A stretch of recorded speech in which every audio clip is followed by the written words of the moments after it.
Saúde os irmãos com a paz do Senhor. Vamos orar para a gente iniciar a nossa aula de hoje. Senhor, nosso Deus e nosso Pai, nós queremos te agradecer, Deus, por estarmos mais uma vez reunidos para estudarmos a sua palavra. Pedimos que o teu Espírito Santo, Deus, esteja nos conduzindo, que o teu Espírito Santo seja o nosso professor, que venha nos capacitar, que venha nos guiar, que o Senhor venha nos dar crescimento espiritual, que para a glória do teu nome, meu Pai, nós sejamos cheios da tua presença, da tua unção, que o Senhor nos revele, Deus, a tua palavra e a tua vontade, e que todo mal seja repreendido em nome de Jesus. É isso que nós te pedimos e te agradecemos em nome de Jesus. Amém? O título da lição de hoje é Cristo, entre os filósofos, o Deus desconhecido se revela. Nós vamos fazer a leitura bíblica que está em Atos, capítulo 17, do versículo 15 ao 20 e do versículo 30 ao 32, que diz assim: E os que acompanhavam Paulo o levaram até Atenas, e recebendo ordem para que Silas e Timóteo fossem ter com ele, o mais depressa possível partiram. E enquanto Paulo os esperava em Atenas, o seu espírito se comovia em si, vendo a cidade tão entregue à idolatria, de sorte que disputava na sinagoga com os judeus e religiosos, e todos os dias na praça com os que se apresentavam. E alguns dos filósofos epicureus e estoicos contendiam com ele. Uns diziam: que quer dizer este paroleiro? E outros: parece que é pregador de deuses estranhos, porque lhes anunciava a Jesus e a ressurreição. E tomando-o, levaram ao Areópago, dizendo: poderemos nós saber que nova doutrina é essa que falas? Pois coisas estranhas nos trazes aos ouvidos. Queremos, pois, saber o que vem a ser isso. Mas Deus, não tendo em conta os tempos da ignorância, anuncia agora a todos os homens em todo lugar que se arrependam, porquanto tem determinado um dia em que com justiça há de julgar o mundo por meio do varão que destinou, e disso deu certeza a todos, ressuscitando-o dos mortos. E como ouviram falar da ressurreição dos mortos, uns escarneciam e outros diziam: acerca disso te ouviremos outra vez. Amém? Então, a gente está estudando, né, das viagens, falando das viagens missionárias, como os apóstolos, eles foram, né, às cidades para pregar a mensagem do evangelho. E aí, nessa lição de hoje, a gente vai ver que eles chegam a Atenas, uma cidade da Grécia. Então, partindo de Bereia, que era onde eles estavam, ele chega a essa cidade, né? Ele, junto com Timóteo, com Silas, e Atenas, ela era conhecida pela sua erudição, arte e tradição filosófica. E até hoje, né? Ela é conhecida por isso, né? A Grécia é conhecida por isso. Então, era um centro intelectual de destaque, mas a cidade estava tomada pela idolatria.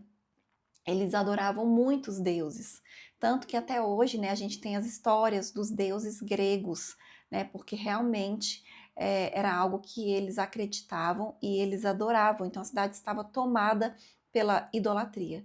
E quando Paulo observa aquilo ali, aqueles altares, tantos deuses, ele sente assim uma compaixão, né? Ele comove dentro do coração dele de ver aquela cidade entregue à idolatria, né?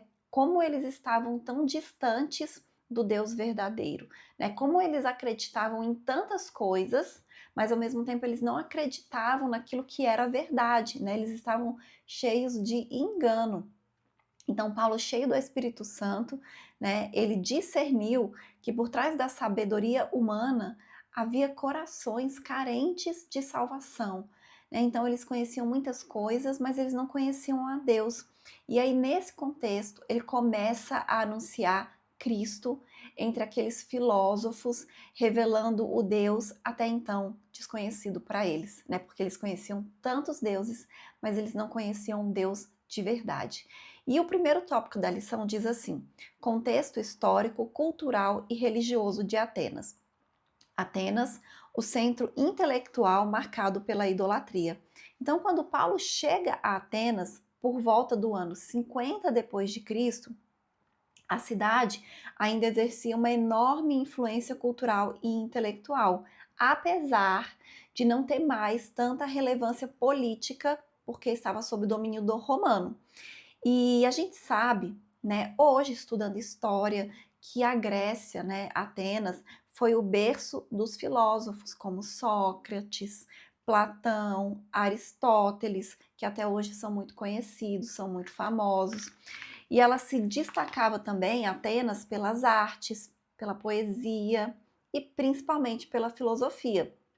Mas, por trás dessa sofisticação, né, desse intelectualismo que eles viviam, existia uma religiosidade profundamente idólatra e politeísta. Então, eles acreditavam e adoravam muitos deuses. E, na verdade, eles nem conheciam o Deus verdadeiro. Lucas, ele registra a reação de Paulo, que se comoveu ao ver a cidade entregue à idolatria. E quando nós entregamos a nossa vida a Cristo, a gente precisa ter essa mesma compaixão que Paulo teve quando nós encontramos, quando nós vemos as pessoas vivendo no engano, né, vivendo na idolatria, sem ter o conhecimento de Deus. E Paulo teve ali aquela compaixão, e aí ele começa, né, a pregar a palavra de Deus em todos os lugares. E aí o primeiro item, o próximo item diz assim: o início da evangelização na sinagoga. Então, como era o costume de Paulo, ele iniciou a sua pregação, né, a pregação da mensagem do evangelho, na sinagoga, falando primeiro com judeus e gentios tementes a Deus. Então, a gente tem observado isso nas lições, que sempre quando eles chegavam nas cidades, o primeiro lugar que eles iam para anunciar a mensagem do evangelho era primeiro na sinagoga. Talvez era onde eles também tivessem mais assim oportunidade. Então, assim, eles iam ali na sinagoga, que era um lugar que já tinha pessoas que acreditavam em Deus, né? Porque acreditavam, os judeus acreditam em Deus, só que eles não acreditavam em Jesus. E aí, como ele seguia esse exemplo e esse modelo, que era primeiro anunciar ao judeu e também ao grego.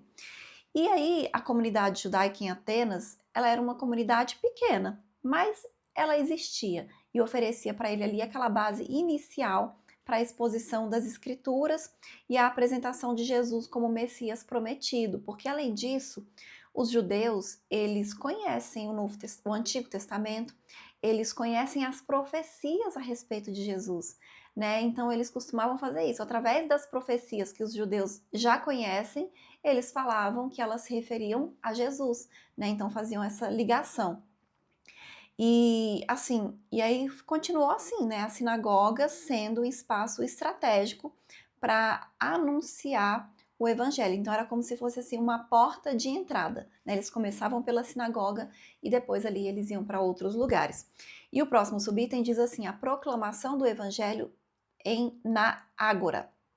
Então, além da sinagoga, Paulo ele levou o evangelho à ágora, que era uma praça pública onde se concentrava a vida social, política e intelectual da cidade. Então era um local onde as pessoas se reuniam, até mesmo os filósofos, os artistas. Então ali naquele lugar, ele dialogava diariamente com os gentios e com os filósofos que estavam interessados em ouvir alguma novidade. E esse movimento revela que o evangelho ele não se restringe a espaços religiosos, até porque nem todas as pessoas elas vão entrar num espaço religioso para ouvir falar do evangelho pela primeira vez. Então, a mensagem do evangelho ela deve alcançar o coração da sociedade. Então, como ele fazia espaços públicos, né, ambientes de política, ambiente intelectual, né, que a gente pode considerar hoje como sendo as escolas, as universidades. E a gente sabe que é por isso que existe resistência do inimigo, né? E a gente vê em muitas ocasiões, até aqui mesmo no Brasil, querendo impedir que falem de Deus nesses ambientes e nesses espaços, como em universidades, como em escolas. Por exemplo, antigamente a gente tinha aula de ensino religioso. Hoje é proibido, não pode mais ter aula de ensino religioso nas escolas, a não ser que seja uma escola de religiosa, né? Uma escola que tem como fundamento isso. Então, assim, nesses ambientes podem. Mas, por exemplo, escolas públicas não pode mais. Nas universidades não tem mais. Inclusive, eles escarnecem, né? Eles tentam impedir. Mas Deus tem levantado jovens, né? Pessoas comprometidas com a evangelização, com a mensagem de Deus, que têm se levantado corajosamente, né? Nesses ambientes para pregar, para anunciar a mensagem do Evangelho. E aí o próximo tópico diz assim: os filósofos epicureus e estoicos. Os epicureus, o prazer como finalidade da vida. Então, entre os que confrontaram Paulo em Atenas estavam os filósofos epicureus, seguidores de Epicuro. Então, o que eles defendiam? Para os epicureus, o prazer era o bem supremo. E o que era esse prazer como bem supremo? Era entendido como ausência de dor e sofrimento.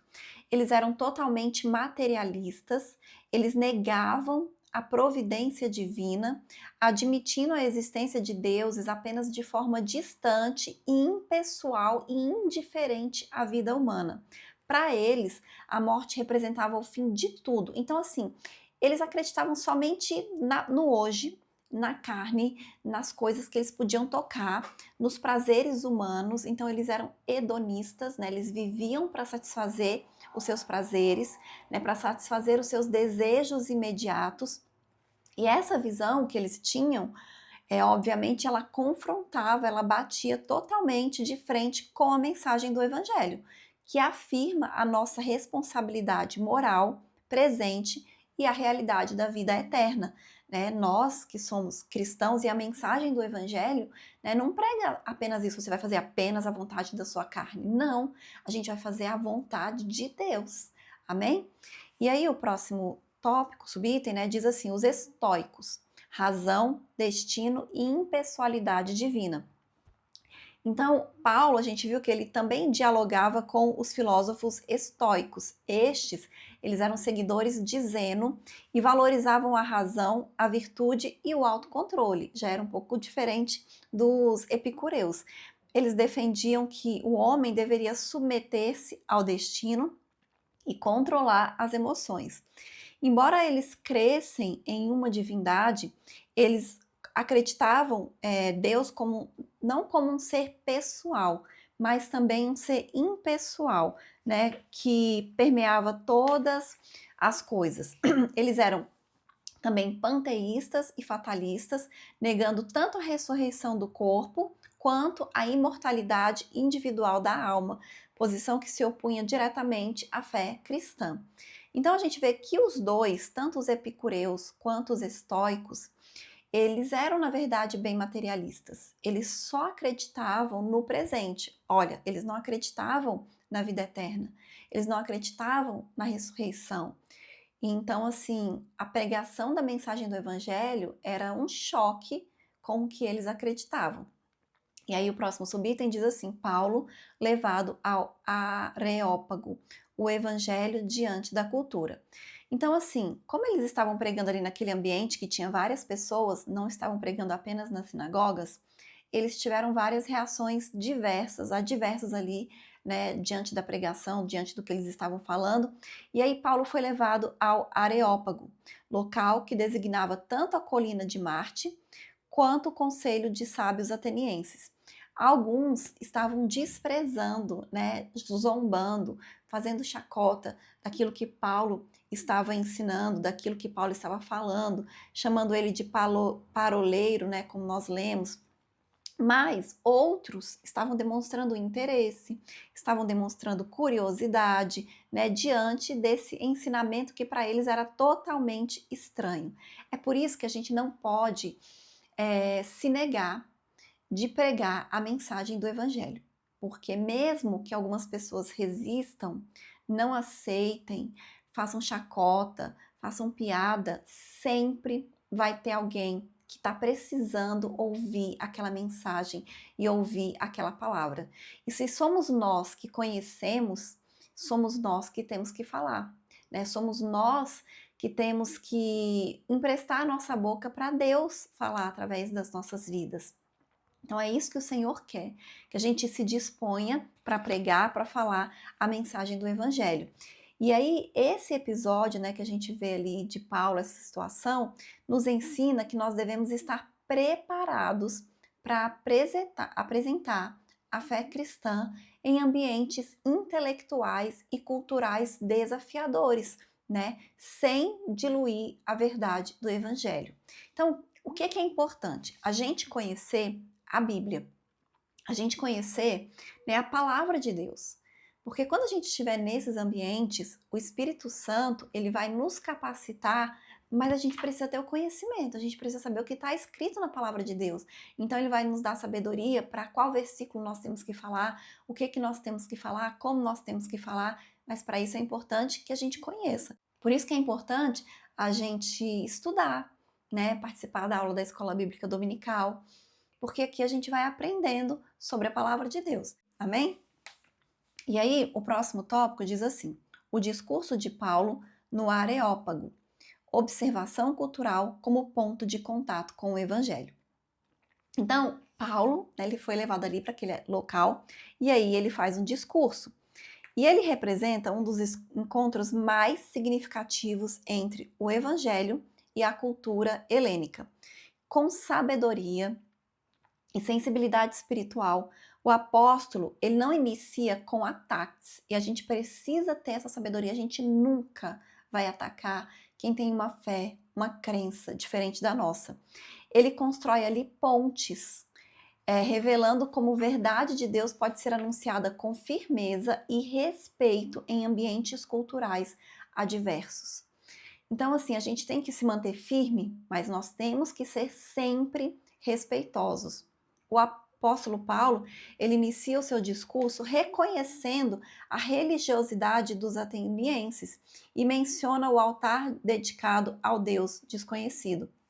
Então, ao invés dele confrontar diretamente a idolatria, ele utiliza esse elemento cultural deles como ponto de partida para anunciar o Deus verdadeiro.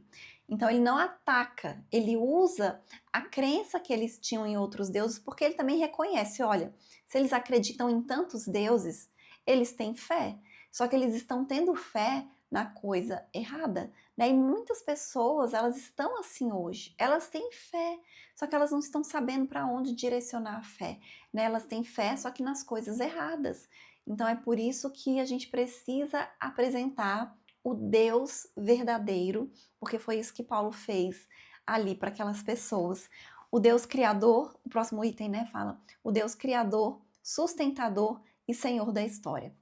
Então, na sequência, Paulo proclama Deus como criador do mundo e de tudo o que nele existe, né? O Senhor do céu, o Senhor da terra, que não habita em templos feitos por mãos humanas, né? Nem depende do serviço humano.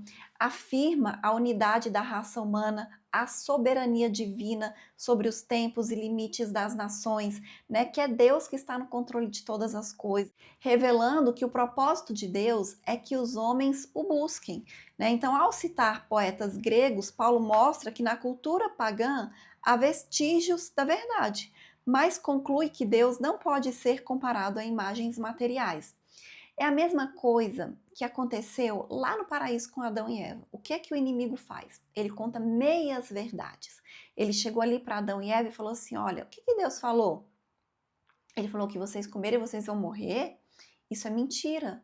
Ou seja, isso que o diabo falou é mentira, mas ele falou: quando vocês comerem, vocês serão conhecedores do bem e do mal. E isso era verdade. O próprio Deus sabia disso. Adão e Eva provavelmente já sabiam disso também. Então ele fala uma verdade, mas ele põe uma mentira.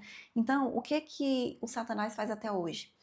Ele distorce as coisas. Olha, você tem fé, você acredita, você ora, mas será que você está fazendo da maneira correta? Será que você está orando apenas para Deus, o único Deus verdadeiro? Ou será que você está colocando a sua fé e a sua confiança em outras coisas? Porque é isso que o diabo quer, que as pessoas acreditem em muitas coisas, como acontecia ali em Atena. Mas na verdade a gente só pode colocar a nossa fé e a nossa confiança em um único Deus, que é o Deus verdadeiro, o Deus criador dos céus e da terra, o Deus que está no controle do mundo, que está no controle de todas as coisas. E o próximo tópico diz assim, subitem, o chamado ao arrependimento e anúncio do juízo. Paulo encerra o discurso com um chamado direto ao arrependimento. E é isso que a gente tem que fazer, a gente fala de Deus e convida as pessoas para se arrependerem, afirmando que Deus agora ordena que todos se arrependam, porque ele estabeleceu um dia em que já julgará o mundo com justiça por meio de Jesus Cristo, confirmado pela ressurreição.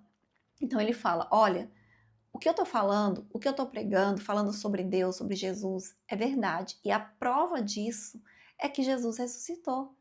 E como naquela época ainda estava bem recente, né, 50 anos depois de Jesus, ainda tinha pessoas vivas que viram a ressurreição de Jesus, né? Então essa história foi passando. E até hoje, pela fé, né, até Jesus fala para Tomé, bem-aventurados serão aqueles que não verão, mas crerão, que somos nós, né? A gente não viu Jesus ressuscitado, a gente não tocou nas chagas de Jesus, a gente não conhece pessoas que viram Jesus ressuscitado, mas a gente escolheu acreditar, acreditar na palavra de Deus, acreditar na Bíblia. E aí o Senhor, ele nos proporciona experiências de fé, né? Nós temos experiências com Deus para comprovar que a palavra de Deus, ela é verdade, né? Então, assim, é pela fé que nós acreditamos e Paulo chama naquele dia ali, ele anuncia a mensagem do Evangelho e chama aquelas pessoas ali ao arrependimento. E aí ele fala, né, que Deus, ele estabeleceu um dia onde ele julgará o mundo com justiça por meio de Jesus Cristo. E o objetivo da pregação, da mensagem do Evangelho, é o arrependimento. É que as pessoas sejam salvas, né? Que as pessoas acreditem no Senhor. E a reação foi mista, né? Alguns zombaram, outros tiveram interesse e quiseram ouvir mais a respeito daquilo que Paulo estava ensinando, mas poucos acreditaram, e entre eles tinha Dionísio e Dámaris. E aqui eu quero fazer um parênteses. Nesse ambiente intelectual, onde as pessoas elas são mais estudadas, né, mais intelectualizadas mesmo, elas têm mais resistência para acreditar na mensagem do Evangelho. Então, isso é assim até hoje. Né? Então, assim, é realmente o poder de Deus, é o Espírito Santo agindo, é sabedoria do Espírito Santo para que essas pessoas se convertam, mas a gente não pode desistir. E o discurso do apóstolo no Areópago ensina que o crente deve anunciar o evangelho com coragem, fidelidade, respeito, sensibilidade cultural, mas sem abrir mão das verdades centrais da fé e da palavra de Deus. E eu vou ler a conclusão que diz assim: o discurso de Paulo permanece como referência para o diálogo cristão com a cultura. Parte da realidade do ouvinte reconhece os sinais da verdade presentes na sociedade e, com fidelidade, conduz à revelação de Deus em Jesus Cristo. O Evangelho demonstra ser capaz de dialogar com qualquer filosofia, sem perder seu poder de confrontar consciências e chamar todos ao arrependimento e à fé no Cristo ressuscitado. A palavra de Deus, ela tem poder. A palavra de Deus, ela não volta vazia.